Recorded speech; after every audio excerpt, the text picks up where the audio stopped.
Le GIP, grand inventaire des possibles. Canal Pourpre n'a pas pu résister à l'envie d'aller voir, ce samedi 20 octobre, ce qui se cachait derrière cette appellation prometteuse. Par une météo chagrine, un public curieux et intéressé est venu découvrir comment nous pouvions vivre dans un respect plus grand de la nature et des hommes. Bonjour, donc Stéphane, je suis un des membres de l'association La Galerie Sauvage, donc qui est une association qui s'est donnée un peu pour mission d'animer le territoire et de mettre en lien les personnes sur ce territoire du pays vernois et alentour, on va dire, donc sur le Villain-Blardais, Saint-Astier. Voilà. Et donc ça a commencé il y a déjà quelques années au travers le lancement d'un sentier Land Art sur Bourou, auquel on a fait participer des artistes qui ont disposé leur œuvre le long du sentier de Bourou. Donc ça a commencé comme ça, et puis petit à petit, on a commencé à faire un peu du développement local, on va dire, puisque maintenant d'ailleurs, on a une salariée à mi-temps qui fait du développement local. C'est un poste d'animateur social local, financé par la CAF, et qui, au travers de ses actions, anime le territoire sur plusieurs thématiques, dont notamment tout ce qui touche au social, la rencontre parents, la discussion parents-enfants, les problèmes sociaux qui peuvent se dessiner sur le territoire. Et il y a tout le volet aussi culturel, dont aujourd'hui le GIP est le point d'orgue, on va dire. Donc le grand inventaire des possibles, c'est un peu contenu dans le titre, hein, c'est-à-dire qu'en fait on essaye de démontrer par l'exemple et concrètement qu'il existe sur le territoire, notre territoire sur lequel on vit, des actions, des idées innovantes et qui contrecarrent un peu le modèle économique, social actuel. Le GIP, il a été lancé, il y a eu une première édition il y a 2 ans, donc ici même. Donc c'est la deuxième édition. Alors en fait on a rassemblé à peu près il y a une trentaine d'associations et 90 intervenants de toutes parts, puisque le GIP met en exergue tout ce qui fait notre quotidien, donc se nourrir, se loger, s'éduquer, la santé, voilà, donc on aborde toutes les thématiques du quotidien et on démontre donc par l'exemple que il y a des actions qu'on peut mener à bien nous-mêmes ou en s'appuyant sur des institutions pour développer nos projets. Est-ce que derrière, donc là on voit bien, c'est donc 2 jours de démonstration où des associations montrent qu'elles existent, montrent la façon dont elles réfléchissent, montrent aussi les projets qu'elles mettent en œuvre. Et est-ce que derrière il y a une revendication, je dirais, politique? Comment concrètement derrière ça peut se poursuivre? Puisqu'on a vu ce matin qu'il y avait par exemple un conseiller général, je crois. Il me semble qu'il y avait aussi une élue. Comment après ça peut se traduire quelque part pour aussi changer la vie et montrer qu'un autre monde est possible? Mais écoutez, effectivement, le message est quand même éminemment politique. Alors politique au sens citoyen du terme, hein, c'est-à-dire qu'on fait tous un peu de la politique, on est tous amenés à en faire, dès lors qu'on s'occupe un peu de notre territoire. Donc c'est vraiment le sens noble, on va dire, de la politique, mais ça ne nous empêche pas qu'on est en interaction avec les institutions, les collectivités locales, et on veut justement par ce genre d'événements leur démontrer qu'on peut prendre des orientations autres par rapport à ce qui se dessine à l'heure actuelle. Donc le grand inventaire des possibles, c'est vrai que c'est un événement ponctuel qui fait la lumière justement sur ces actions-là, mais qui démontre qu'au quotidien, tous les jours, il y a des associations ou des entreprises qui travaillent dans ce sens-là, l'économie sociale et solidaire notamment, et pour pousser les acteurs politiques notamment à s'investir sur ces champs-là. Donc le grand inventaire des possibles, c'est un événement ponctuel, mais derrière, on essaye de promouvoir et de faire émerger des projets qui pourraient exister très concrètement, dont notamment ce lieu où on est aujourd'hui, qui est une préfiguration d'un café-librairie, un café culturel qu'on souhaiterait ouvrir sur Bourou. Bourou qui est un tout petit village de 150 habitants, où il n'y a plus de commerce, il n'y a plus rien. Et on voudrait cristalliser un peu ici toute cette énergie et mettre les associations en synergie pour créer un lieu permanent de débat, d'échange, de rencontres autour d'un lieu convivial. Alors pour prendre un exemple peut-être, un exemple là ce matin, donc moi j'ai écouté un peu le discours d'inauguration, très court, très bref, mais ce qui a été dit, c'est quand même par exemple qu'il y avait un schéma de développement de l'agriculture bio dans le département, etc. Et la question moi que je me posais, c'est pour le coup, est-ce que les acteurs qui sont ici, par exemple la Confédération paysanne, par exemple les paysans là qui étaient là, etc. Est-ce qu'ils ont été associés à ce projet? Est-ce que le GIP peut servir de vecteur? Est-ce que le politique connaisse aussi ces acteurs et à un moment quand il fait un projet ne les fait pas juste avec ses conseillers, voilà, mais aussi avec les gens. Est-ce que ça c'est quelque chose que toi tu as pu mesurer, ou est-ce que tu penses que c'est en bonne voie, ou est-ce que ça devrait servir à ça?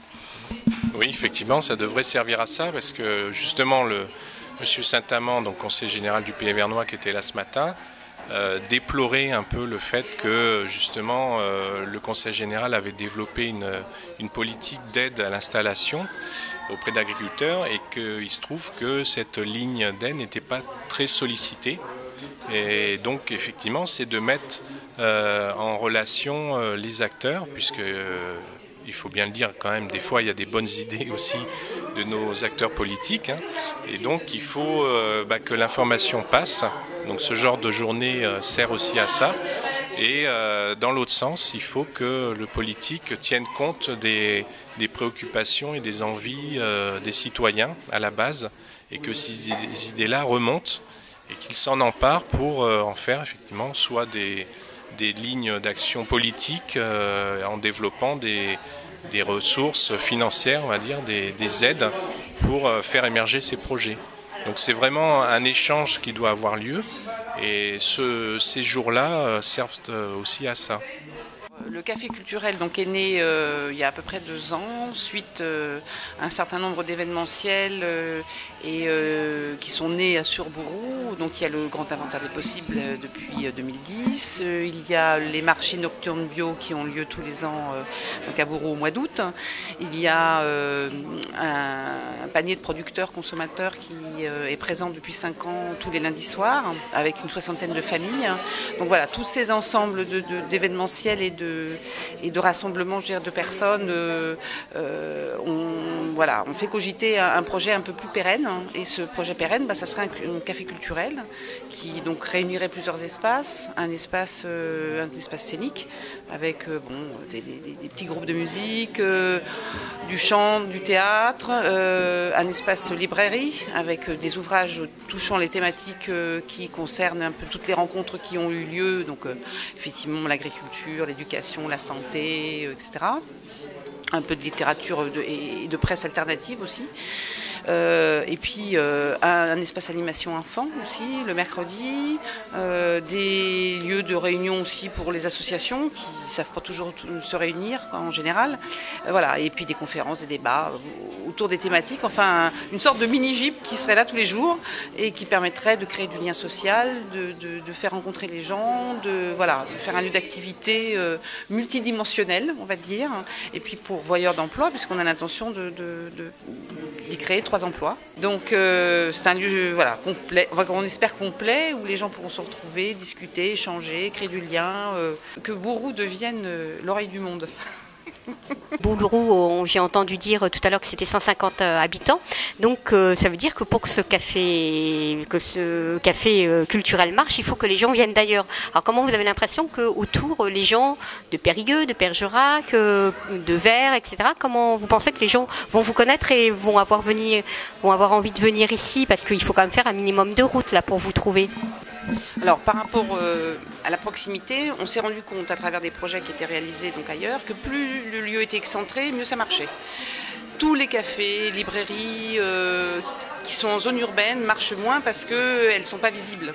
Alors que là, en zone rurale, il n'y a rien d'autre. Et là, on propose un panel de choses qui permettent aux gens de sortir de chez eux. Donc les gens sont en susceptibilité. Saran nous a donné donc l'exemple qu'eux sont vraiment très très isolés, et beaucoup plus que nous d'ailleurs, et que certains week-ends, ils peuvent avoir 200 personnes sur une manifestation parce que voilà, ils proposent une offre différente, une qualité d'accueil différente, et que les gens ont envie de manger une tartine l'après-midi, famille, avec les enfants, après avoir fait le sentier de Landark, parce qu'il y a aussi de quoi se promener dans le secteur. Et puis l'intérêt, c'est qu'on est à l'aboutissement, comme je le disais au début de cette conversation, on est à l'aboutissement de 5 ans d'événementiel et de réseau et de mise en place de réseau, vraiment. Donc en clair, si le haut sans additif voit le jour, et il a bien l'intention de voir le jour, d'après ce que j'ai compris, donc une possibilité donc de montrer concrètement que effectivement d'autres mondes sont possibles. Tout à fait, voilà, c'est une belle conclusion. Alors moi j'ai connu le GIP il y a 2 ans pour la première fois que ça se tenait ici, et je suis venu avec un stand pour montrer une yourte qui se monte et se démonte très rapidement. Donc c'est un nouveau système de montage qui permet de l'utiliser rapidement et de l'amener dans un fourgon, de l'utiliser en mode nomade très facilement. Et aussi un atelier de filtration d'huile recyclée pour pouvoir mettre dans le moteur. Et aussi j'ai amené un cuiseur à bois économe pour voilà. Donc toutes ces techniques que j'ai envie de montrer au public qui connaît ou pas, d'expliquer et de permettre à tout un chacun de s'approprier des techniques simples, écologiques et voilà, économes, qui permettent de se simplifier la vie. Je viens de l'Italie et je suis dans une petite communauté proche d'ici. Et oui, voilà, je suis venue avec il et je le trouve très très belle, très intéressant, très genuine. Alors, j'ai connu un peu par hasard en fait, et notamment par de la pub que j'ai trouvée au festival de la Récup à Bourdeil le week-end d'avant. Je viens parce qu'il y a énormément de choses qui m'intéressaient, plein de choses que je ne connais pas, donc c'est aussi vraiment découvrir, rencontrer des gens, voir des choses, plein de choses qui permettent d'avoir un mode de vie alternatif et qui méritent d'être connus et vus, voilà. Alors un mode de vie alternatif, est-ce que vous pouvez préciser un peu ce que vous entendez par là? Alors moi dans ma vie au quotidien j'essaye de mettre des petites choses plus alternatives, comme je pratique de plus en plus le covoiturage par exemple. Je fais beaucoup de récupération aussi de tout ce qui est vêtements, matériel, on réutilise des choses, mais des fois on manque d'idées, on manque d'idées, de savoir-faire pour aller encore un peu plus loin. Et je pense que sur ce genre de festival, en tout cas de manifestation, on peut vraiment échanger et apprendre certaines choses, prendre des contacts aussi. Voilà, tout ça permet, je pense, va me permettre en tout cas à moi d'augmenter ma part de choses alternatives dans mon quotidien et celui de ma famille. Et est-ce que après c'est une réflexion que vous poursuivez peut-être dans un milieu un peu plus large, au niveau associatif, syndical, politique? Est-ce qu'il y a un débouché plus pas que personnel et un peu plus politique au sens noble du terme? Je pense oui, forcément, parce qu'après ça fait partie d'une philosophie de vie, donc on a tendance à rencontrer des gens ou à en parler à d'autres personnes qui ne sont pas forcément du tout dans une autre vision de la société, mais qui petit à petit ont quand même des informations, donc les choses se mélangent. Et après moi, oui, évidemment, en ce qui me concerne, petit à petit, il y a des changements politiques, donc des idées politiques et de société dans mon esprit qui font leur chemin, et voilà. Je pense que ça peut faire avancer certaines choses, en tout cas régler certaines problématiques. Merci beaucoup.